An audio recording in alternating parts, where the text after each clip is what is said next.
Você, por exemplo, quando uma profetisa fica instituída como tal para um determinado grupo, aquilo ali vira um meio de vida. Se ela começou originalmente sincera e com um dom verdadeiro, é uma questão de tempo, ela vai estar corrompida. Porque ela vai ter que profetizar quando ela tiver profecia, quando ela não tiver profecia, quando ela tiver revelação, quando ela não tiver revelação. Porque vão estar na porta dela, ela vai ter que virar uma máquina de profetizar. E assim eu já vi centenas de pessoas que começaram sinceras e genuínas e que 4, 5 anos depois tinham virado já pequenos bruxos, pequenas bruxas, pequenos xamãs. Já eram pessoas que nitidamente estavam muito mais, eram tentando sacar qual era do cara que estava chegando para poder dizer uma coisa pertinente, sem falar que outros vão ficando assim tão malandrinhos que começam a sutilmente a entrevistar os amigos das pessoas, para tentar juntar um banco de dados que na hora própria é derramada como profecia, né? Existem aqueles também que nesse processo, como a gente já falou no outro dia, tem um determinado dom de paranormalidade, dom psíquico, e escaneia uma informação tua, joga na tua cara, te impressiona e você fica todo aberto, aí servo meu agora dá o carro para não sei quem, faz não sei o que, o cara fica na mão dele como fica na mão do bruxo. Com isto, ninguém está ao contrário. É na defesa da genuinidade que se está aqui. É porque a palhaçada, o estelionato, a falsificação, o paraguaísmo dessas coisas, o fajutismo, o espetáculo circense, a carnalidade, a maldade carismática, a manipulação carismática ficou tão intensa, virou um negócio tão perverso.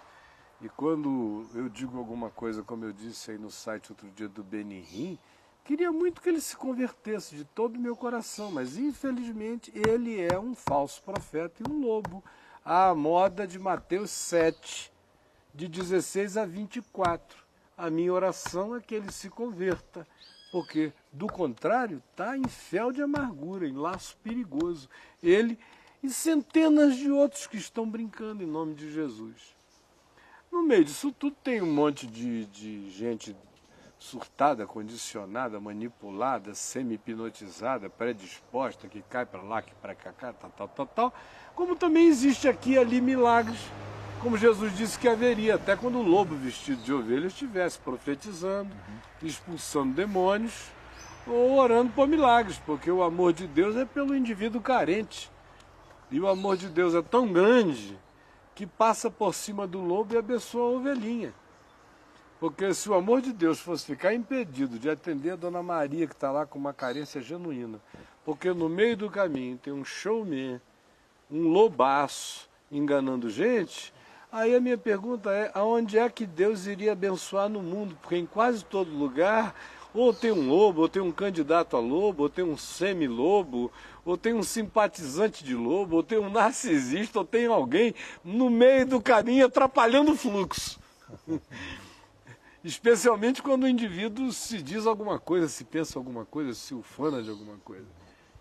As grandes e genuínas obras do Espírito Santo acontecem sempre entre anônimos. Sempre. Porventura não são esses galileus os que estão falando em outras línguas? É gente da periferia, sem nome. Quando o cara começa a ganhar para si um nome, quando começa a virar o evangelista não sei quem, que ora pelos doentes, tragam os doentes, isso e aquilo, olha, acredite, a unção já foi, o que ficou foi a encenação. Milagre acontece em todo lugar. Um ateu, em pé num palco, sem crer em Deus, dizendo para uma multidão, hoje é o dia, quem tiver fé será curado, gente será curada ali. Por causa de Deus e de gente que teve fé, apesar de ter um ateu no meio do caminho. É por isso que está dito lá Jesus, pô, mas Jesus... Nunca vos conheci. Nunca nos conheci. Não sei quem vocês são. Mas a gente estava em todas. Era em teu nome tudo. Mas eu não sei quem vocês são, rapaz. Nunca vi, passei por cima. Você pensou que eu estava passando por você? Não teve nada a ver com essa história inteira. Isso foi o meu amor pelo oprimido, pelo possesso, pelo enfermo, pelo sem direção e sem rumo. Não teve nada a ver contigo. Do contrário, só performances. É. Só performances. Do lado de fora é o que ele disse. Lobo por dentro vestido de ovelha, máscara, é teatro, é demonstração feita em nome de Jesus. Aí o indivíduo pensa que Deus vai ficando em conluio com ele. Porque esse é outro problema do dom. Dom sem Deus, dom sem quebrantamento, dom sem caráter, dom sem fruto, dom sem entrega a Jesus, dom que é a importância maior da vida do indivíduo e não um acessório, dom que é pré-requisito e não simplesmente pirulito se vier e como vier. O que acontece nessa inversão de significado é que imediatamente você começa a ver o estabelecimento de toda sorte de coisas ruins, do narcisismo, dos indivíduos, às carnalidades mais horrorosas e ao mau caratismo, como também você vai observando o surgimento de uma perversidade carismática. Qual é a perversidade carismática? É que o cara chega e diz assim, bom, eu comi a minha vizinha ontem, é verdade.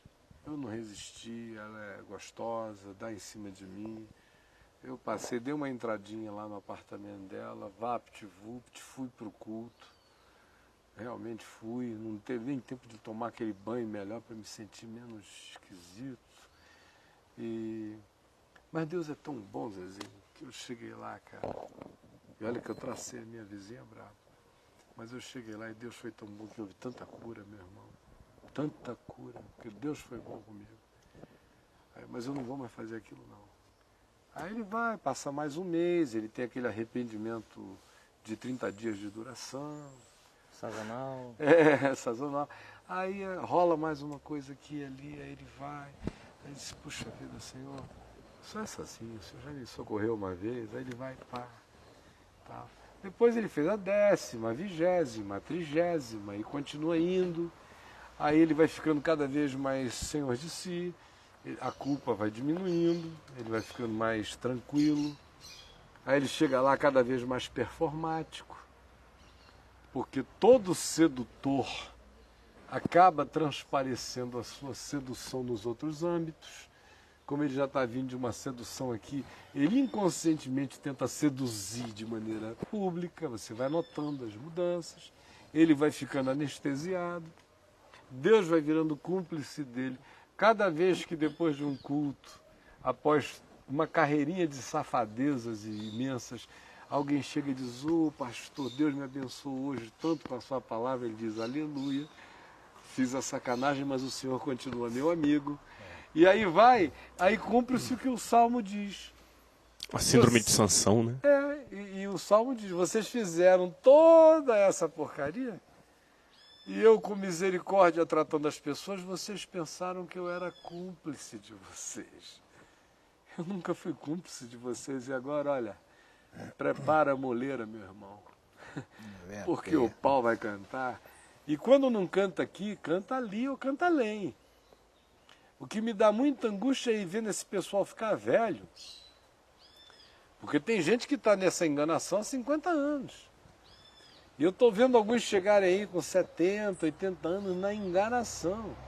E quando eu digo isso, eu não estou aqui de brincadeira, eu digo na cara deles. Pode reunir, eu citaria pelo nome. Não tem um para me dizer que não é fato. Eu digo, não é fato não, então vou chamar a tua filha, o nome dela é fulana, que se aconselha comigo e que me conta isso. E eles sabem que eu não estou de brincadeira. Agora eu estou vendo esse pessoal ficar velho e vai morrer assim. Jesus disse desse pessoal coisa séria. Enquanto os supostos filhos do reino, que é quem está dizendo que prega o reino, anuncia o reino, anuncia Jesus, ficarão de fora. E do lado de dentro todo mundo que ninguém pensava que estivesse. Do lado de fora, todo mundo que jurava que era quem determinava a entrada e a saída. Caio, essa passagem do não te reconhecerei, né? Ela tudo bem, é indiscutível, perfeito, vocês comentaram, já comentou, você comentou. Mas eu percebo que muita gente usa essa passagem para se eximir da responsabilidade de ter crido naquilo que não deveria ter crido. Muitas pessoas dizem assim, bom, eu sou ovelha. Vamos apresentar a mim 2 pastores, bons pastores e maus pastores. Então a mim é dado o direito de errar.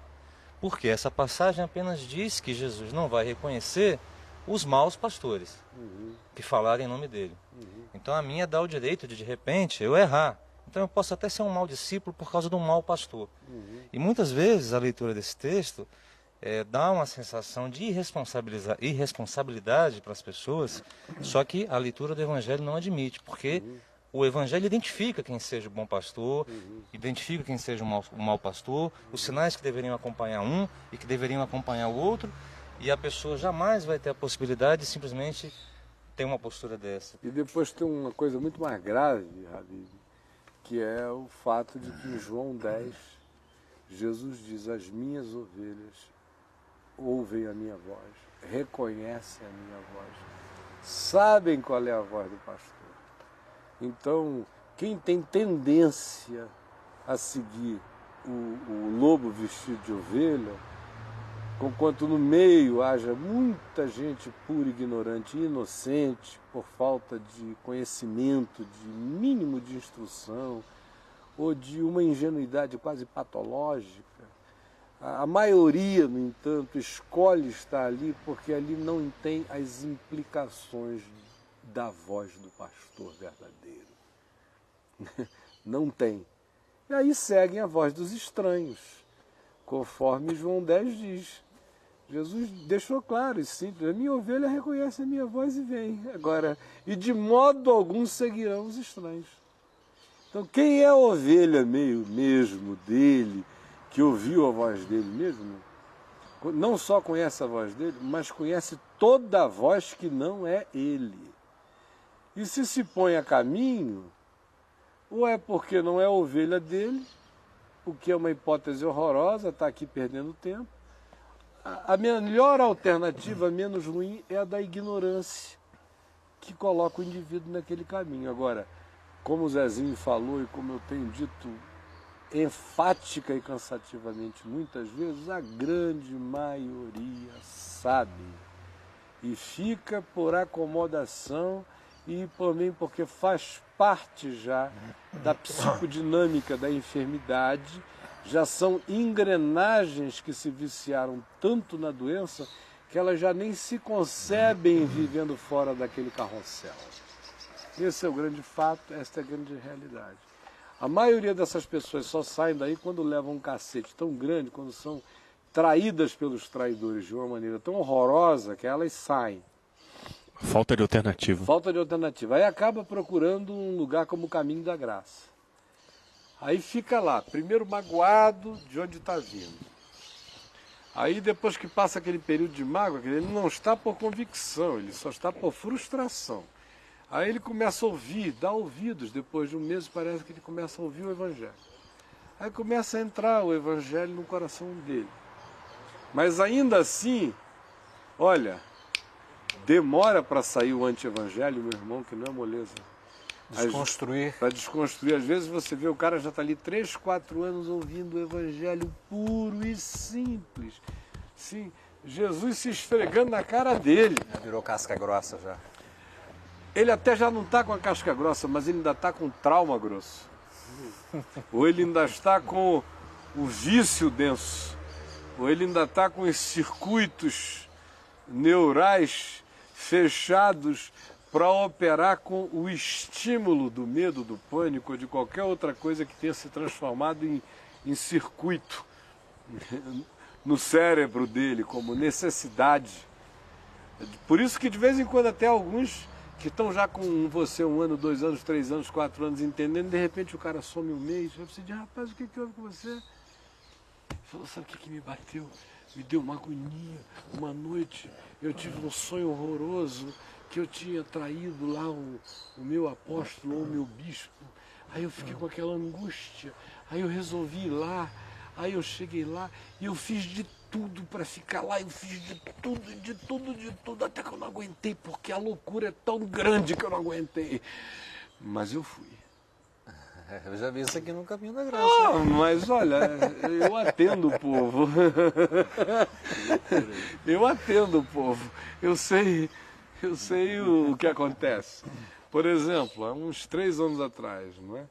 Uma moçadinha amada da gente, que veio de uma seita, né? Não dá nem para dizer que é uma denominação evangélica, aquilo é uma seita, das mais brabas e das mais controladoras. Entendeu tudo no Evangelho. Pode ensinar e pregar para os outros. Até que um dia ele entra lá no Orkut e o presidente dessa seita nacional tinha feito lá uma declaração e na declaração mencionou o nome dos principais rebeldes que tinham dividido o grupo, dividido a seita aqui em Brasília e vindo para o caminho da graça. E o nomezinho dele estava listado entre outros. Aí você vê aquele homem inteligente, lúcido, sóbrio, cristão, gente boa, íntegro, que conhece a Deus no coração, chega lívido, trêmulo, panicado e angustiado e dizendo: eu sei com a minha cabeça que isso não tem nenhum poder, mas tem alguma coisa operando ainda nas minhas emoções que gera esse pânico, como se uma calamidade fosse me acontecer só porque ele declarou isso. Para você ver o nível de doença que se instala. Né? É uma das mais graves, é uma das mais sérias. E um dos ambientes mais provocadores de doença mental na Terra é a chamada igreja. Mesquita não produz tanto, sinagoga não produz tanto, bordel não produz tanto, universidade nenhuma produz tanto. Isso é estatístico. 70% das pessoas internadas em clínicas psiquiátricas neste país do Brasil são egressas de igrejas evangélicas, e das 70% que lá estão egressas de igrejas evangélicas, 90% dos grupos ultra enfatizadores da mística dos dons espirituais a qualquer preço e a qualquer custo. Aí o cara entra naquele processo nervoso, desesperado, faz um surto psicótico, não consegue voltar. Ou então é uma obrigação de ver anjo para todo lado, daqui a pouco esquizofreniza o sujeito. Ou então gera alguém com um mundo paralelo de criações e fantasias infindáveis.